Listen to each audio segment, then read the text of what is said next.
करूं? देख सकता हूं मैं कुछ भी होते हुए,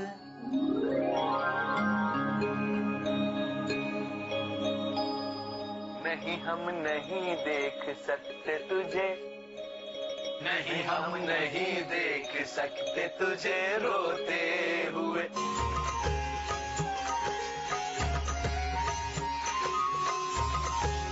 मेरी वजह से अंकल और आरती आज इस खुशी में शरीक नहीं हो पा रहे हैं। मुझे माफ कर देना। आधे घंटे की दूरी पर है हम अपने परिवार से और हम उन्हें मिल नहीं सकते, और खास करके आज जब रक्षाबंधन है।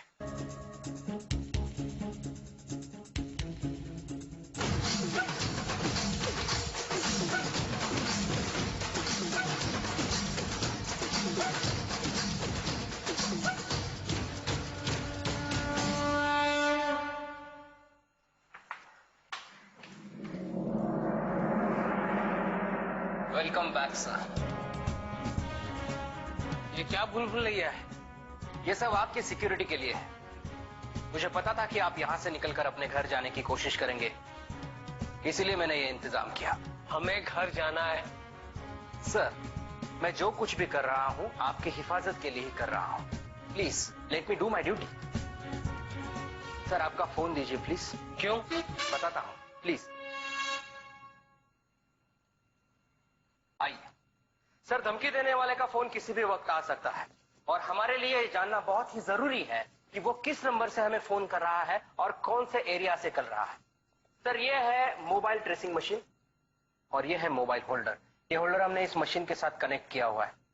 हम जब आपका ये मोबाइल इस होल्डर में डालेंगे तो अपने आप ये इस मशीन के साथ कनेक्ट हो जाएगा। जब वो आदमी आपको फोन करेगा तो आपकी सारी बातें इस मशीन में रिकॉर्ड हो जाएगी। बाद में हम उसे सुन सकते हैं और हमारे नेटवर्क थ्रू हमें पता चल सकता है कि वो आदमी एग्जैक्टली किस लोकेशन से आपको फोन करता है, और हम उस आदमी को पकड़ सकते हैं।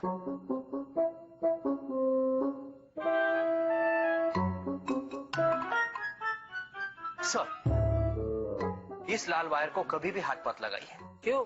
फोन फट जाएगा? पता नहीं, लेकिन जब मैं टाइपिंग सीख रहा था तो मेरे बॉस ने बताया था कि इस वायर को कभी भी हाथ नहीं लगाना, और मैंने नहीं लगाया। कि पंकज जी मेरा पता नहीं कहाँ रह जाते हैं। पंकज जी कहाँ रह गए थे आप? आपने हमें बुलाया? हाँ देखिए ना, मेरे हाथ में तो मेहंदी लगी है, मामा को फोन लगा कर दीजिए ना प्लीज। आपने मेहंदी अभी तक उतारी नहीं?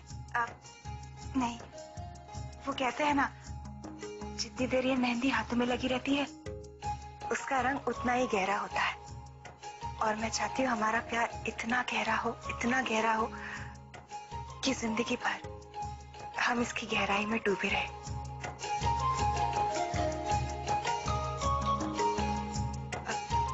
पंकज जी फोन लीजिए, मारिया मोम से बात कीजिए। नहीं मामा, पंकज नहीं, प्रीति बोल रही हूँ। अच्छा सुनो, आज शाम को आप सब लोग आ रहे ना? एंड्रू और भाभी भी आ रहे ना? टाइम पर आ जाना। ओके ओके मामा, लव यू, बाय। हो गया।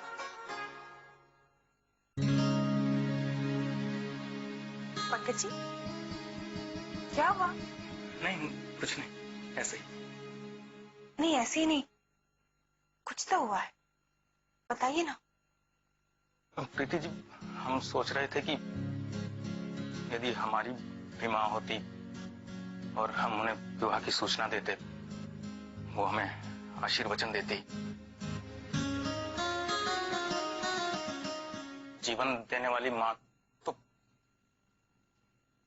अनाथ आश्रम के पालने में छोड़कर चली गई थी। हम ना उसका चेहरा देखा, ना उसकी आवाज सुनी। कई बार अकेले में रोए हैं हम। सोचते थे कि क्यों मां हमें छोड़कर चली गई, क्या दोष था हमारा।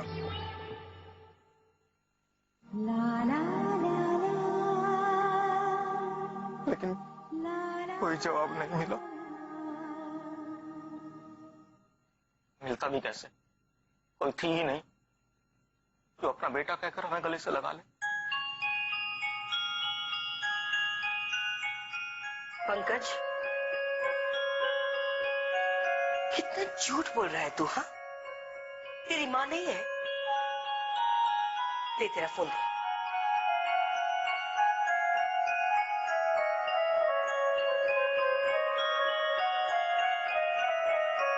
लगा इस नंबर पर फोन और कर बात अपनी माँ से। दे उसे तेरी शादी की खबर। अरे लगा फोन।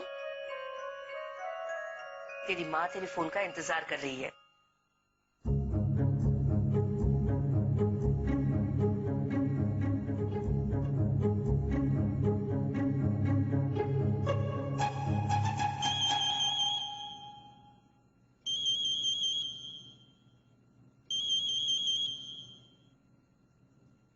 हेलो, कौन? जी पंकज। पंकज बेटा, कहाँ है तू? कितने दिनों से तेरे फोन का इंतजार कर रही थी। जी? अरे जीजी क्या लगा रखा है?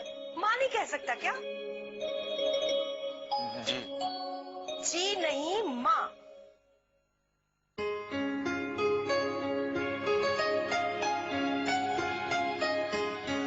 माँ।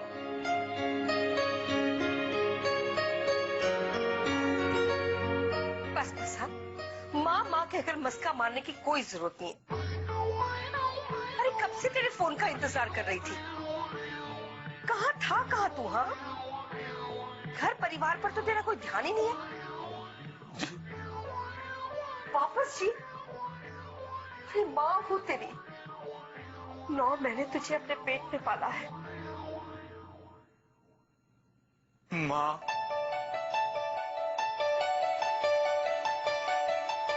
बेटा,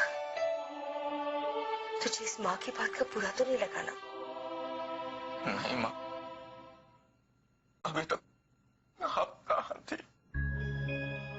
मैं तो हमेशा यही थी बेटा। तो फिर दिखाई क्यों नहीं दी? सारी जिंदगी आपकी कमी खलती रही। आपको याद कर करके पुकारता रहा, लेकिन आपने कभी आवाज नहीं दी। जब दूसरे बच्चों को उनकी माँ डांटती थी तो मैं जानबूझकर गलतियां करता था। मेरी माँ आएगी और मुझे डांटेगी, लेकिन आप नहीं आई। आपका बेटा इतना भी बड़ा नहीं हुआ कि उसे माँ की आवश्यकता ना हो। आ जाओ माँ, गले लगा लो, गले लगा लो माँ।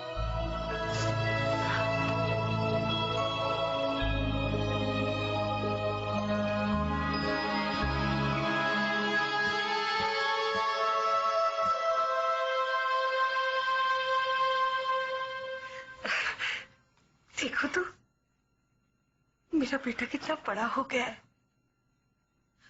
मुझे लगता है कि मुझे ना तेरी शादी करवा देनी चाहिए। तेरे लिए ना एक अच्छी सी गुड़िया जैसी दुल्हनिया ले आनी चाहिए। कर दो। हाँ, मैं हूं ना। नहीं, तू नहीं चलेगी। क्यों? क्योंकि तू मेरी सेवा नहीं करेगी ना। अरे नहीं नहीं, मैं आपकी खूब सेवा करूंगी। हाँ, रात को सोते वक्त मेरे पैर दबाएगी।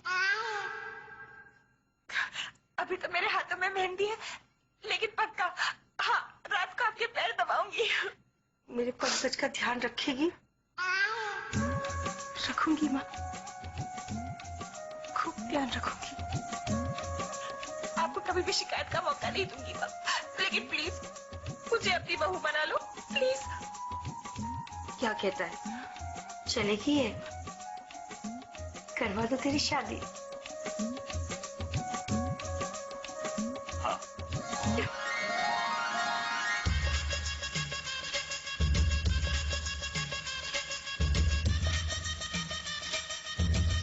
अब ना तू मेरी बहू को बहुत संभालना ठीक से, और तू ना मेरा ख्याल रखना। हाँ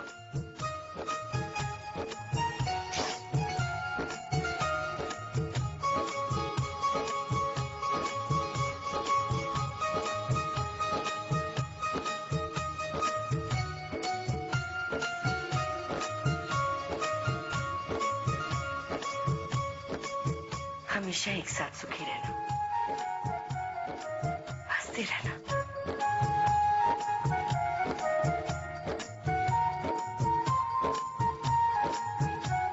वो इसलिए पंकज क्योंकि आज मैंने बहुत भयानक सपना देखा है। मैंने देखा कि हम लोग यहाँ पर धूमधाम से शादी कर रहे हैं और दरवाजे से अचानक अंकल और आरती आ गए। अपूर्व देख, मेरे भाई प्लीज मेरी बात मान जा, हम शादी कहीं बाहर कर लेते हैं प्लीज।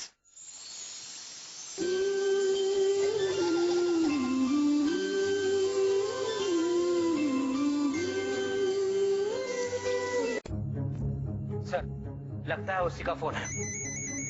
आप उसे बातों में उलझाए रखिए, तब तक मैं कॉल टैप करता हूं। तू?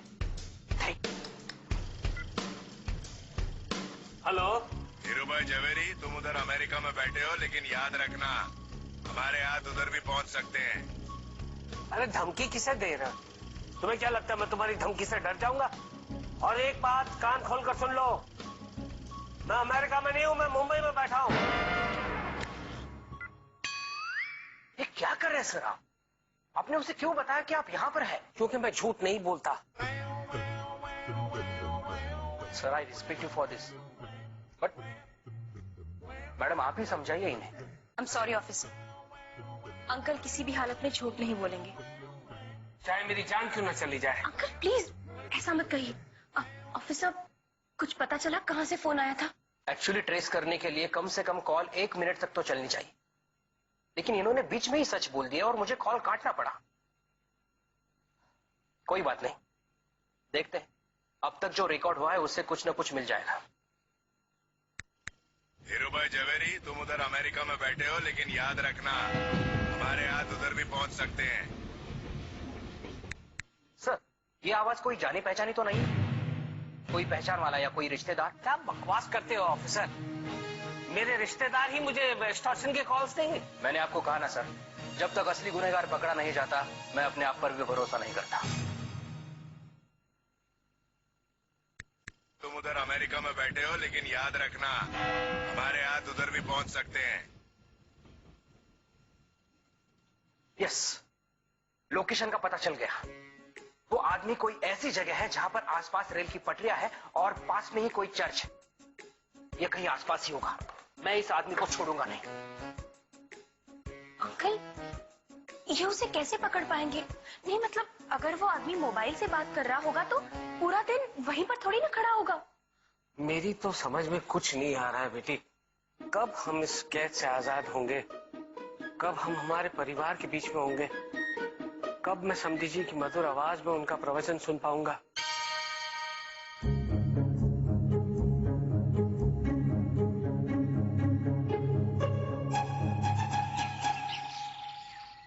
शादी का जो फंक्शन हुआ ना, उसमें हम हमारा फेवरेट गाने के ऊपर में डांस करेगा। जानता है कौन सा वाला? ओह माय डार्लिंग, अगर वो ये आइटम करने वाला है तो मैं शादी में नहीं आऊंगी। अरे वाह। नहीं, तुम लोग मेरी बात सुनो। मैं ना अपना वो सुपरहिट नाटक परफॉर्म करूंगी जिसके सब मिलाकर 11 शो हुए थे।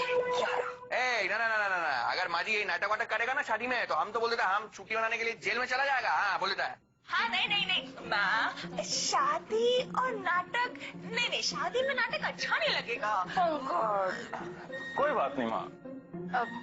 मेहंदी साहब, इन सबसे कहिए ना, क्यों ना हम कुछ ऐसा करें जो हमने अपूर्व भैया और आरती भाभी की शादी में ना किया हो। अच्छा होता है, सुनने में अच्छा लगता है।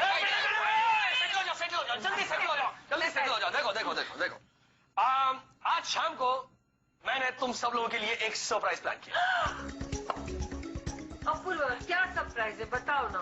क्या माँ, अगर अपूर्वा सरप्राइज बता देगा तो सरप्राइज कैसे रहेगा? हाँ वो भी है। लेकिन अपूर्व, मुझे एक डर सता रहा है। क्यों? अरे अब कैसा डर? सबसे बड़ा डर अंकल और आरती से, वो यहाँ है ही नहीं। तू समझा नहीं अपूर्व, मेरा मतलब है कि देख, जिस तरह से तू इन सबको सरप्राइज देना चाहता है, भगवान ना करे उधर अंकल का काम जल्दी खत्म हो जाए और अंकल और आरती हमें बिना बताए यहाँ पर सरप्राइज देने के लिए पहुंच जाएं, तो सोचना कि वो हम सब के लिए सरप्राइज नहीं बल्कि एक शॉक होगा। कितना नेगेटिव है ये। वही तो। राजू भाई, आप इतना भयानक क्यों सोच रहे हैं? तो वो इसलिए पंकज क्योंकि आज मैंने बहुत भयानक सपना देखा है। मैंने देखा कि हम लोग यहाँ पर धूमधाम से शादी कर रहे हैं और दरवाजे से अचानक अंकल और आरती आ गए। अपूर्व देख, मेरे भाई प्लीज मेरी बात मान जा, हम शादी कहीं बाहर कर लेते हैं प्लीज। शादी यहीं होगी और धूमधाम से होगी। और रहा सवाल तेरे डर का, तो सिंपल सोल्यूशन है। देख, हम में से कोई एक हर आधे घंटे में अंकल को वहां अमेरिका में फोन करके उनका हाल हवाल पूछते रहेंगे। बराबर बोला। हाँ। और हम सब जानते हैं अंकल कभी झूठ नहीं बोलते। तो जब तक वो वहां है, हम यहाँ इस घर में सेफ है। अरे हाँ यार, ये तो बहुत अच्छा आइडिया है। मैं तो खाम का ही डर रहा था। हाँ, तो घर की बड़ी होने के नाते सबसे पहले समधी जी को फोन मैं करूंगी। मैं उनको कह दूंगी कि समधी जी अगर आप जल्दी आने वाले हो ना तो हमें बता देना। है ना, है ना। घर की बड़ी होने के नाते आप बैठ जाइए, आप क्यों इतना कष्ट कर रही है? ये काम घर का सबसे छोटा आदमी करेगा। जाओ जाओ बेटा, अंकल को फोन करो। करता करता हम आता। जाओ। सर, इस बार उसे आपको उकसाना ही होगा। कुछ भी करके 1 मिनट तक बात कीजिए, उकसाइए उसे। नालायक इंसान, तू क्या समझता है मैं तेरी धमकियों से डर जाने वाला हूँ? मुझे पता है तुम कौन हो, तुम्हारे पीछे कितने लोग हैं और तुम लोग क्या करते हो और क्या चाहते हो। सबकी धज्जियां उड़ा दूंगा मैं। हम तुम्हें गोरा करके ही रहेंगे साले। अब पकड़ा गया बेटी, अब हम आजाद हैं। चलो सर, रिलैक्स रिलैक्स, आप बैठिए बैठिए। वो गुंडा अब तक पकड़ा नहीं गया है, तो फिर क्यों चिल्ला रहे थे? क्यों चिल्ला रहे थे कि खुश खबर है, खुश खबर है? सर, खुश खबर ये है कि हमने वो सारे चर्च ढूंढ निकाले हैं जिसके पास रेलवे ट्रैक्स हैं, और उन सारे लोकेशंस पर हमने कड़ा बंदोबस्त लगा दिया है सर। अब अगली बार जब वो आदमी आपको फोन करेगा, आपको उसे बातों में उलझा के रखना पड़ेगा। जैसे उसका कॉल 1 मिनट के ऊपर चला जाता है, हम उसका एग्जैक्ट लोकेशन ढूंढ निकालेंगे और उसे पकड़ लेंगे। अरे, ये तो उसी का फोन है, उसका phone. Come on sir, quick आइए।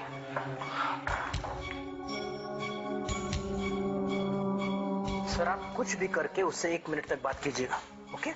1 2 3। क्या रे धीरू भाई जवेरी, कब दे रहा है पैसे? देखिए आप कौन है और कहां से बोल रहे हैं? मैं तेरी मौत हूँ और मुंह से बोल रहा हूँ। ज्यादा शाना बनने की कोशिश मत करना, बाकी बात दूसरे फोन पे करता हूँ। ये 1 मिनट, हेलो हेलो, जो भी कहना है इस वक्त कहिए। केड़ा समझ के रखा है क्या रे? 1 मिनट से ज्यादा बात करूंगा तो मेरा लोकेशन पता चल जाएगा। क्यों जोशी साहब, है ना?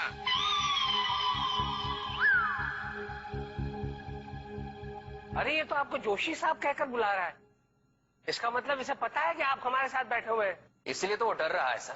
अरे डर नहीं रहा है, धमकी दे रहा है। धमकी वही आदमी देता है जो डरा हुआ होता है। अब उसके और हमारे बीच में सिर्फ 1 मिनट का फासला है। सर, आप किसी तरह उसे फोन पर 1 मिनट तक बात करने के लिए मजबूर कीजिए, फिर देखिए मेरा कमाल।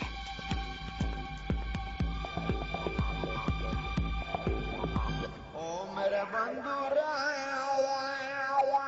9820600780।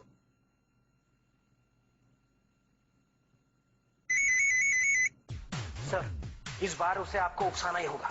कुछ भी करके 1 मिनट तक बात कीजिए, उकसाइए उसे। नालायक इंसान, तू क्या समझता है मैं तेरी धमकियों से डर जाने वाला हूँ? मुझे पता है तुम कौन हो, तुम्हारे पीछे कितने लोग हैं और तुम लोग क्या करते हो और क्या चाहते हो। सबकी धज्जियां उड़ा दूंगा मैं, किसी को नहीं छोड़ूंगा। तुम्हारी गीदड़ जैसी हरकतों से मैं अब डरने वाला नहीं हूँ। लगता है अंकल जी को हमारा नकली फैमिली होने का राज पता चल गया है।